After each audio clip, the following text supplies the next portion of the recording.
Gadget notification का वो 28 मार्च को है गैजेट नोटिफिकेशन का। 4 अप्रैल को लास्ट डेट है नॉमिनेशन की फाइलिंग का और 6 अप्रैल को स्क्रूटनी ऑफ नॉमिनेशंस होंगी। और विड्रॉल ऑफ कैंडिडेट जो है वो जो कैंडिडेचर का विड्रॉल है वो 8 अप्रैल को है, 8/4। और 26 अप्रैल को अपना पोलिंग डे है। काउंटिंग तो आपको पता है 4 जून है। तो ये सारा कुछ है। और हमारे जो इस बार जम्मू डिस्ट्रिक्ट का जो 2011 सेंसस और 2000 अभी तो सेंसस नहीं हुआ, लेकिन जो प्रोजेक्टेड पॉपुलेशन उसके हिसाब से 24 के हिसाब से हमारे जो पॉपुलेशन है वो 18,03,653 है, जिसमें इस बार जम्मू डिस्ट्रिक्ट से मैं बात करूं पर्टेन करता है तो 11,78,431 वोटर्स जो हमारे साथ अभी तक रजिस्टर हुए हैं, ठीक है ना, जो इस बार वोट करेंगे। और इसमें जो मेल की संख्या है वो 6,08,675 है, फीमेल की 5,69,732 है। जो हमारे ट्रांसजेंडर वोटर्स हैं वो 24 हैं। और जो पार्लियामेंट्री कॉन्स्टिट्यूंसी जम्मू है जिसमें 18 असेंबली कॉन्स्टिट्यूंसीज़ हैं, 11 जम्मू ज़िले की, 3 सांबा ज़िले की, 3 रियासी ज़िले की और कालाकोट कॉन्स्टिट्यूंसी राजौरी ज़िले की। तो उसमें जो टोटल इलेक्टर्स हैं हमारे एलिजिबल वो 17,67,837 हैं। जम्मू ज़िले में जो टोटल पोलिंग स्टेशन है वो 1488 जम्मू ज़िले में पोलिंग स्टेशन है, जिसमें से और जो जम्मू पार्लियामेंट्री कॉन्स्टिट्यूंसी है उसमें 2416 हमारे पोलिंग स्टेशंस हैं। और जो सबसे मेन चीज़ ये है कि आप सभी से जो खास कर ये है कि ये तो बेसिक डेटा था, बेसिक इन्फॉर्मेशन जो जम्मू ज़िले से पर्टेन करता है या जम्मू पार्लियामेंट्री कॉन्स्टिट्यूंसी से। आपसे मिलने का एक मकसद, मैं और एसपी साहब हमारे साथ है, विनोद सर भी, ठीक है। तो मेन मकसद ये है कि जब से मॉडल कोड ऑफ कंडक्ट लगा है, जब से डेट्स अनाउंस हुई हैं, तो मॉडल कोड ऑफ कंडक्ट को इन्फोर्स कराना, उसका कोई वायलेशन ना हो, ये हमारी प्रायोरिटी है। और मैं एज अ डिस्ट्रिक्ट मैजिस्ट्रेट, हमारे साथ विनोद सर भी है एज अ एसएसपी जम्मू, तो हम दोनों लोग ये इंश्योर करेंगे कि किसी भी तरीके से मॉडल कोड ऑफ कंडक्ट का वायलेशन ना हो। दूसरा चीज़ क्या है कि हर जो राजनीतिक पार्टियां हैं सबके लिए लेवल प्लेइंग फील्ड हो। तीसरा चीज़ क्या है कि जो हमारा वोटिंग परसेंटेज है वो पहले जो भी रहा है इस बार ज़्यादा रहे। और मैं आपके माध्यम से जितने भी एलिजिबल इलेक्टर्स हैं मैं उनसे अपील करना चाहूँगा, अपील करता भी हूँ और अपील कर भी रहा हूँ कि आप सभी लोग भारी से भारी मात्रा में संख्या में निकल कर आएँ, अपने आसपास के लोगों को भी लेकर आएँ जो भी एलिजिबल हैं। हर तरफ से उनको फैसिलिटेट किया जाएगा। जैसे इलेक्शन कमीशन की गाइडलाइन है कि जो विशेष हमारे मतदाता वर्ग हैं, जो स्पेशली एबल्ड लोग हैं, जो 85+ वोटर्स हैं, उनके सबके लिए विशेष व्यवस्था की गई है। तो हम जिला प्रशासन और as a district election officer, हम सभी लोग, हमारे जितने भी AROs हैं, सभी लोग ये डिटरमिन्ड हैं कि उनको बहुत अच्छे से हम फैसिलिटेट करेंगे।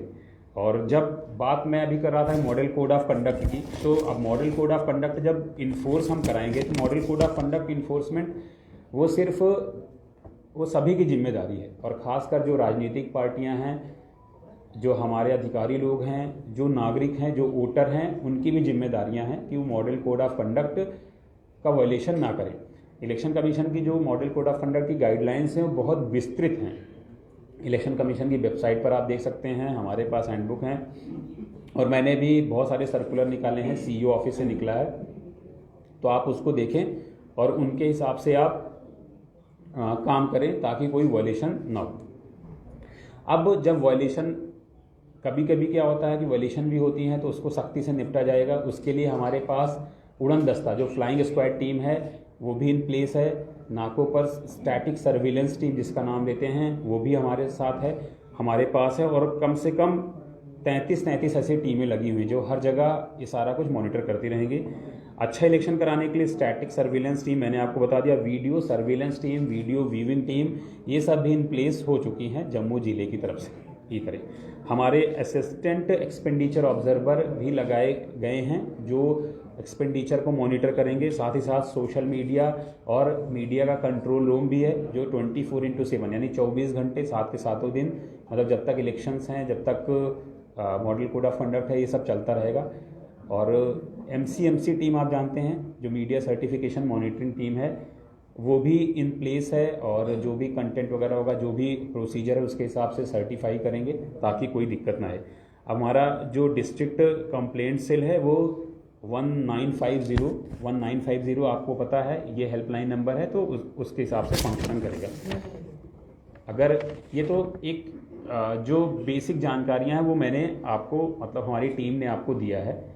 और मैं सभी से फिर वही अपील करना चाहूँगा 3-4 चीज़ों पे। पहला, किसी भी तरीके से मॉडल कोड ऑफ कंडक्ट जो है लगा हुआ है उसका वायलेशन ना हो, पहला। दूसरा कि हम चाहेंगे कि जो भी लोग एलिजिबल हमारे वोटर्स हैं, वो, मैं तो चाहूँगा कि 100 के 100% लोग जो हैं वो अपना वोट डालने आएँ।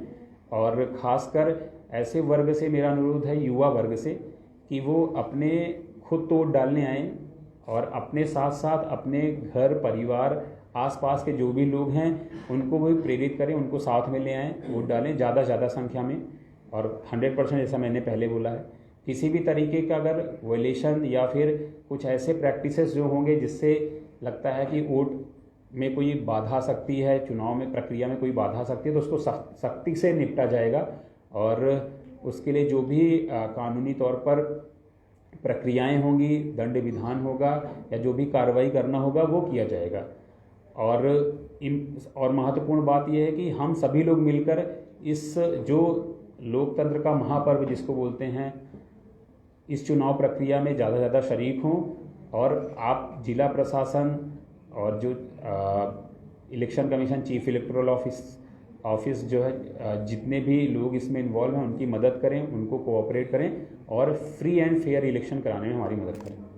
सर, पोलिंग आप कह रहे हैं, पार्टिसिपेशन की बात कर रहे हैं, 100% पार्टिसिपेशन हम भी एक्सपेक्ट करेंगे होनी चाहिए, लेकिन हर बारी बूथ को लेकर जो, क्योंकि काफ़ी लंबी लाइन से 2-2, 3-3 घंटे क्या बूथ को एक्सपेंड कर रहे हैं आप? और क्या देखिए, 1488 पोलिंग हमारे जो बूथ हैं, मैं जिले की बात करूँ, 2416 इस संसदीय क्षेत्र में जो है, तो आप बिल्कुल ये मेरी तरफ से मतलब आश्वस्त रहिए कि कोई भी अगर जैसे ज़्यादा इन्फ्लक्स होता है तो लंबी लाइनें लगती हैं, लेकिन किसी भी तरीके से प्रॉब्लम नहीं होने देंगे। सीनियर सिटीजन या उनके लिए व्यवस्था सब की गई है, और अच्छे से करेंगे, किसी को ज़्यादा देर इंतजार नहीं करना पड़ेगा। आप इसके लिए आश्वस्त रहें। बिल्कुल। सर, लिक्विड सेलिंग की बात करें, लिक्विड्स की या ब्राइड की, काफ़ी सारी चीज़ें ऐसी इलेक्शन के दौरान की जाती हैं, ऐसे सवाल है कि किस प्रकार आपकी तैयारी है इन तमाम चीज़ों को रोक लगाने के लिए, क्योंकि काफ़ी सारे केसेज नज़र आते हैं।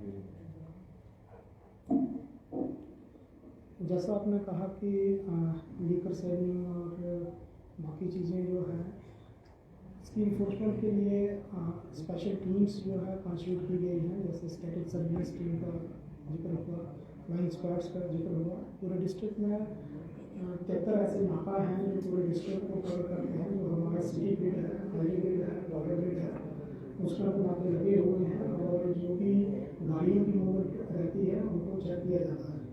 इसके साथ ही सरप्राइज नाका भी पूरे डिस्ट्रिक्ट में लगाए जाते हैं पर्टिकुलर टाइम के लिए, और उसके लिए टाइम टू टाइम जो है हमारे जो SHO साहिबान हैं, चौकी अफसर जो हैं, उनको डायरेक्शंस जो है सेंट्रल लेवल से दी जाती हैं कि कब किस पीरियड में नाका लगाना है और किस डायरेक्शन की जो गाड़ियाँ हैं वो चेक करनी है।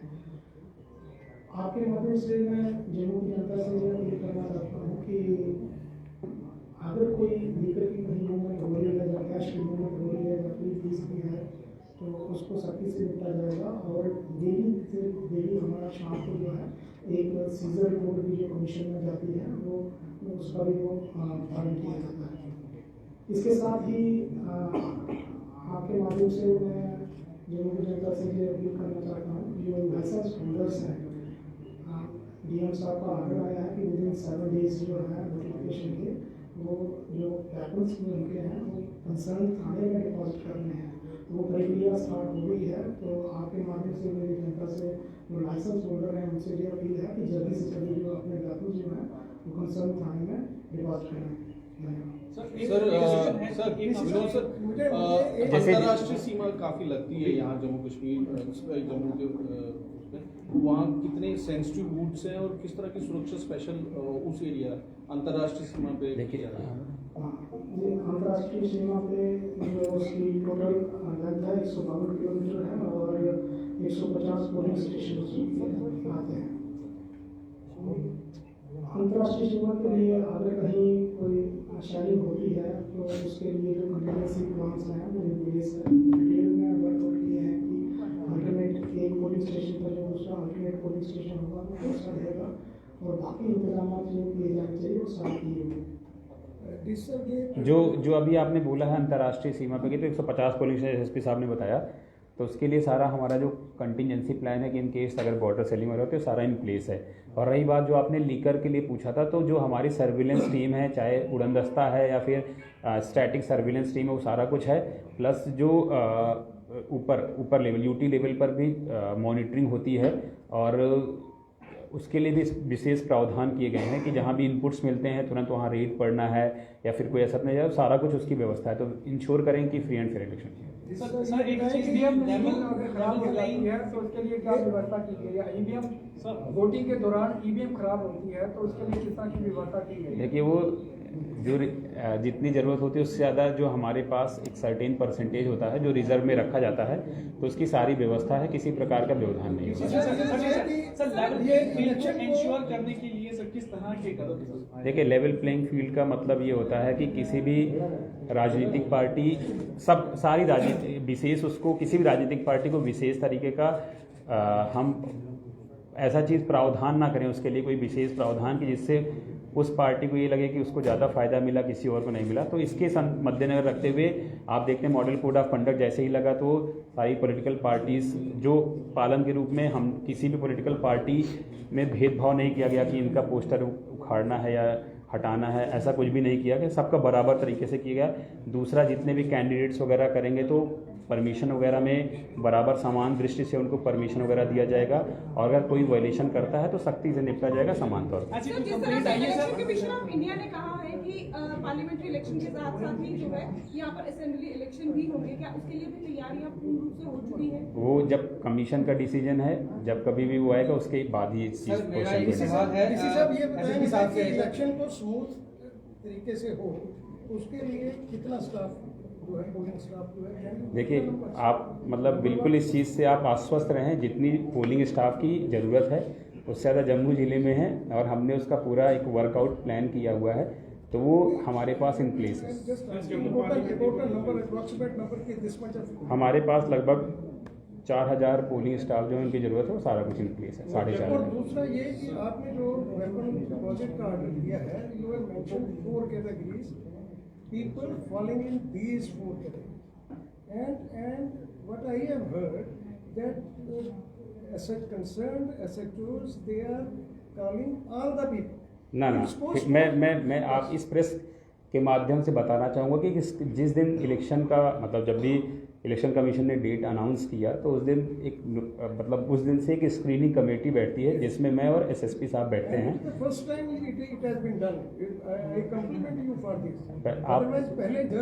जनरली था। तो क्या हुआ कि स्क्रीनिंग कमेटी 2022 में कमीशन के इंस्ट्रक्शंस थे, तो स्क्रीनिंग कमेटी में मैं और एसपी साहब बैठते हैं। तो जो 4 कैटेगरीज का आपने जिक्र किया तो उनके हिसाब से हम देखते हैं किस पे केसेस लगे हैं और किनसे में थ्रेट है उन कैटेगरीज में जो फॉल करते हैं, फिर उनके डिटेल्स को हम करते हैं कि इनसे हम वेपन जमा कराएंगे। तो पहला आपका सवाल कि जो हमने वर्कआउट किया लगभग 4700 आर्म्स जो होल्डर हैं उनको अपने जमा करना है आर्म्स, तो वो तो हमने बैठ के वर्कआउट किया, जो कमीशन की गाइडलाइंस है, बॉम्बे हाई कोर्ट का भी जजमेंट है उसके हिसाब से। दूसरा, जो आप कह रहे हैं कि कहीं आपको सुनने में आ रहा है कि SHOs बोल रहे हैं सारे जमा करने की, तो बिल्कुल गलत है।